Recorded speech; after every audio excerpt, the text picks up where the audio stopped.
Morning, guys. I'm gonna work this dent out here that I told you I wasn't gonna do on camera yesterday because I didn't want to make the video so long. That was where the Camaro emblem was. I guess you already knew that because I welded those up. I told you I was gonna have to do that because it's gonna be underneath the spoiler and it won't water running under there and dropping into the trunk through those welds. So, but yeah, that's turned out real nice. Like I said, it's going to be underneath the spoiler, so you know you'll never know that it was ever fixed. But I got a pretty good dent right here. Again, this is underneath the spoiler, so I'm just going to work it up a little bit, and you can kind of see the outline there. If I took a piece of sandpaper, okay, now you can really see it. So there's what I've got. I can't get to the bottom of this, so I'm going to have to use my step lever or puller of some sort to get on that, to pull that up. And again, it's kind of overkill because I really, it's going to be covered, but I'm going to put all this in epoxy primer, and I want it to look decent anyway, you know what I mean? So I don't want a bunch of dents and stuff underneath this spoiler area, so I'm going to go ahead and work those out.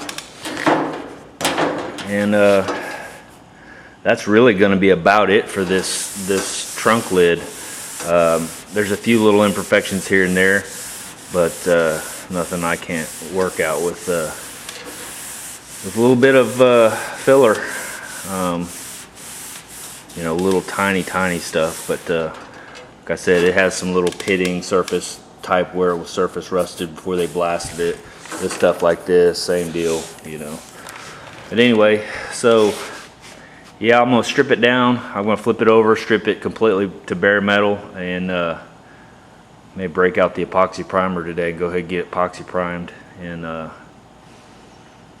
I can move on to the next deal.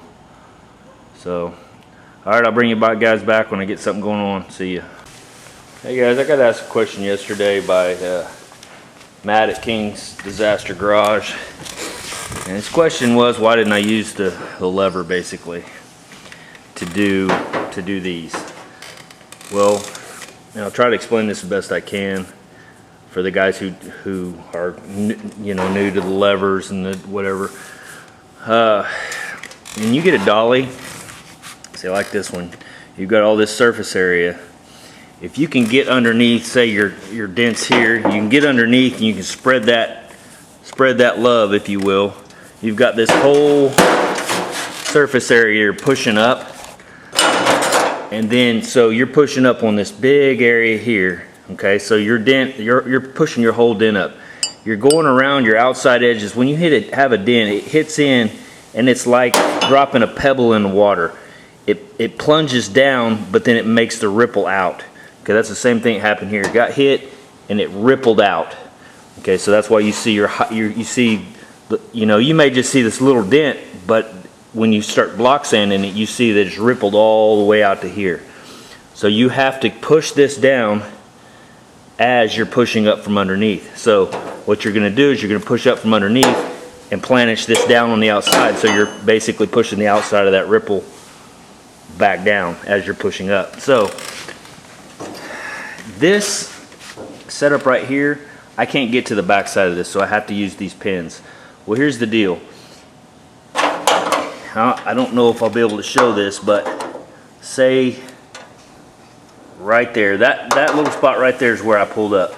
Okay, so right there where that spot is, it pulled it up like it's supposed to be, but you see on both sides of that, it's still low. Okay, if I come down here, it's still low. So it pulled up right where I pulled it, but it didn't really pull up any of the other areas. So while this is basically the way I have to do this, I don't think it's as good a quality as repair as that, because like I said, and easy on top of that, because if I could get that dolly under there and push up on that, I could planish that down and be done. This was a pretty good dent, so when it's pulling back out,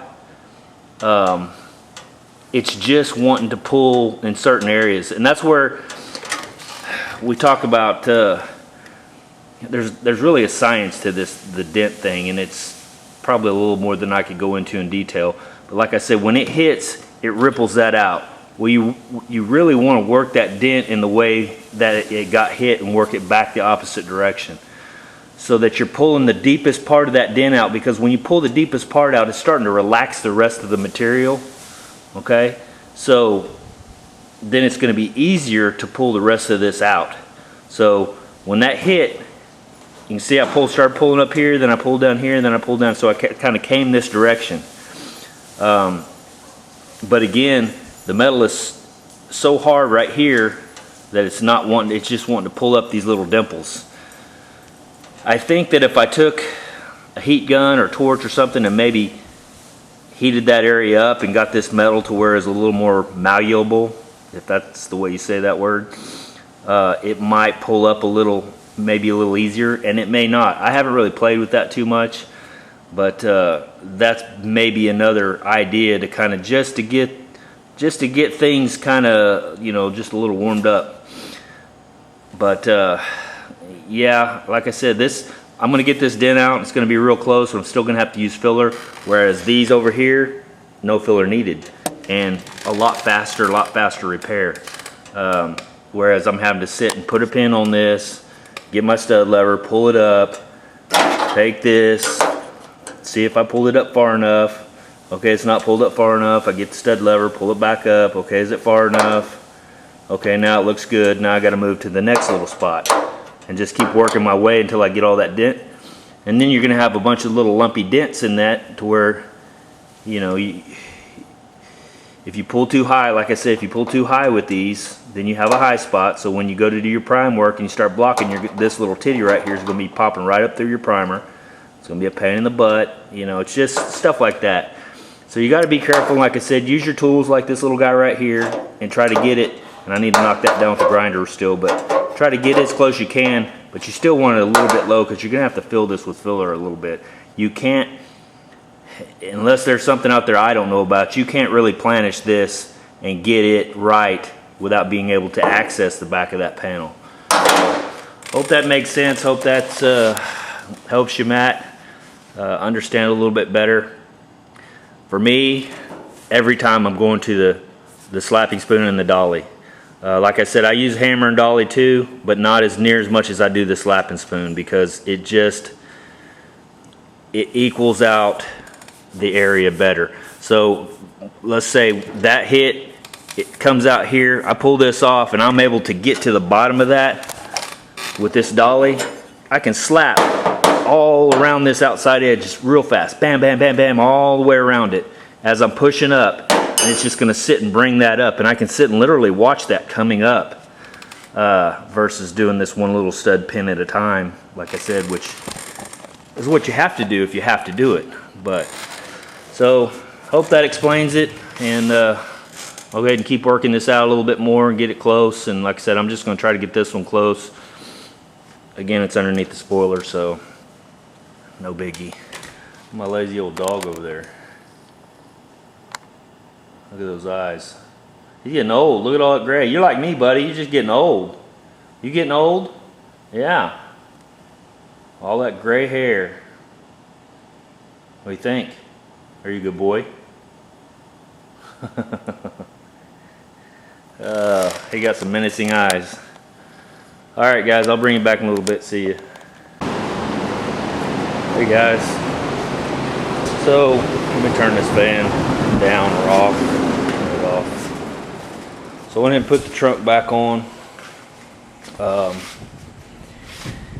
And so what I was going to do, because on the back side of this I had marked with a Sharpie where I wanted the hood to stay basically, and so when I start stripping this down, all those Sharpie marks are going to go away. So what I was going to do is drill me a couple little holes, like little 1/8" holes or whatever, to be able to reline the trunk. You know, a lot of times they tell you to do that on your doors too, but I was going to do it on here. Well, I got it all back on and everything. Well, up to that point I had not had this cell panel on and hadn't had the trunk back on with it since I had put this back on. So I got to looking at it, and this was bowed up, sticking way up in the, not way up, but way too high. I mean, it was bad enough that it was noticeable. But the ears here were nice and flush on both sides, so that told me that it was bowed in the middle. So something I'm not a fan of, but it's kind of part of it. There's not a whole lot of ways to get around getting that bow out of there other than just brute force bending it. So what I did was took me a 2x4, put it in the middle to try to spread that out to where it doesn't dent it up too bad, and then take you the big ass hammer and basically work it down. And I go across a little bit at a time, went back and forth across it, and you can see now that it's down.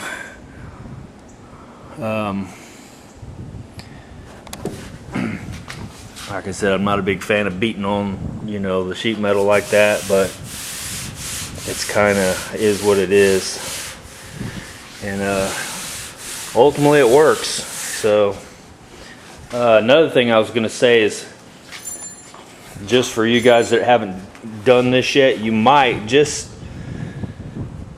as a thought, because I got to thinking about it after I was doing it, you might want to fit this up and make sure that's not a problem to begin with, then before you weld all this in, because once this is welded in, it's in there permanent, and you go to beating down on this, when you hit something, it's going to move the metal somewhere else. So in this case, it really didn't affect it that much, but I figured it might move it out and tighten these gaps up. Really, it's pretty much not, you can't even really tell it did much to it, but I'm sure it did a little bit. So just think about that. I think as you're mocking your car up and getting ready to weld everything for the final time, make sure all your panels are the way you want them to be for good, because you have to start modifying them after the fact like this. The metal moves and it could tighten up your gaps and all that stuff. This gap always has looked great, still does look great, real happy with that. So I'm gonna go ahead and drill get the inside deal drilled, and that way I can strip this down and basically get it ready for epoxy primer. Probably won't do that today. I'm not even sure if I want to do it just yet. I'm kind of hoping that lead will come in so that I can epoxy prime all this stuff together and just mix up one batch. And hopefully the stuff here will come in so I can go ahead and do that, and I can start blocking this roof out and finding my highs and lows. Because like I said, I'd like to do the whole front end of the car in epoxy while I have it out, and have, you know, but I can go ahead and do this anyway, because I can just pull it back off and hang it, spray it, or throw it on a stand and spray it or whatever. But that's not a big deal, and it'll be pretty much done. I won't have to worry about it. And then if there's any low spots that I need to use filler on within the 7-day window of that epoxy, you can go ahead and put your filler on there, spread it out, and let it start curing up and doing all this, what it does, and then get it ready for your high build. So anyway, that's going to be it. Didn't get a whole lot accomplished, but I did get the hood or the trunk straightened out, and had some other things going on. The nurse's car was giving her problems. Check engine lights were coming on. I think I mentioned something about that yesterday on my video.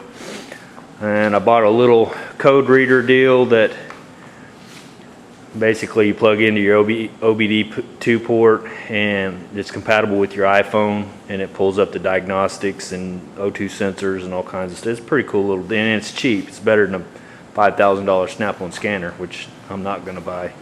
Because just to be real honest with you, I'm not a mechanic. I don't pretend to be, don't want to be. I do it if I have to, but this to me is my cup of tea. Don't care for laying under cars and dirt and grease and crap falling in my face and wrenches slipping and falling and hit me in the face. I'm not a fan of that. Don't have the patience for that. So anyway, go ahead and put the spoiler on. It looked like a whole car. I still haven't figured out if I'm gonna put a spoiler on mine or not. I kind of like the way that looks, and especially when I mini tub mine, it's gonna look monstrous underneath there. Not that the spoiler makes that big a difference, but I kind of like the way it slopes like that.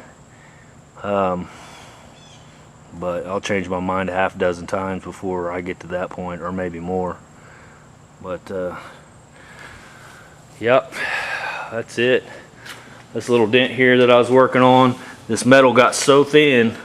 Somebody had ground this, and we talked about this. You can still see the grinding marks all through here. They ground it and tried to fix it. I'm guessing they ground it down real thin and then put probably just smeared Bondo on it. Well, I went ahead and pulled that back up. When I was pulling it, I had those pins. I got one down here, and I pulled it up, and it just jerked a hole in the metal. So then I had to sit and weld and do all that. Every time I pull on it, it was starting to jerk holes in the metal. So I got it close. Still not, I mean, that's not even close to what I did over there. But close enough that I can go ahead and do a thin wipe on that, and it'll be good to go. So, but yeah, the rest of it looks good. I probably put a few little dings in here I can feel now from hammering on it with the 2x4. But and it is what it is. You know, you got to get those gaps looking good and straight to where this transition is nice and smooth across here. You don't want that bowed up, sticking up like that. It just looks goofy. So anyway, all right guys, that's it for me. Appreciate you guys watching. And Matt, there's I did a few measurements for Matt. I still have them up on that deal, but that's basically what I went across. He's having an issue with his I guess he cut his A posts, and now he's having a hard time with his window glass coming back up and fitting right. So he's thinking maybe his A post may be a little out of whack, but as big a gap as there, it makes me wonder if maybe your window's just not sitting right or something, because I can't imagine you got that A post out bad enough to make that big of a difference. But I could be wrong. And I'm sure you'll figure it out, and I'll help you any way I can. Any measurements you need, just holler at me. We'll try to brainstorm it together. All right guys, we'll see you.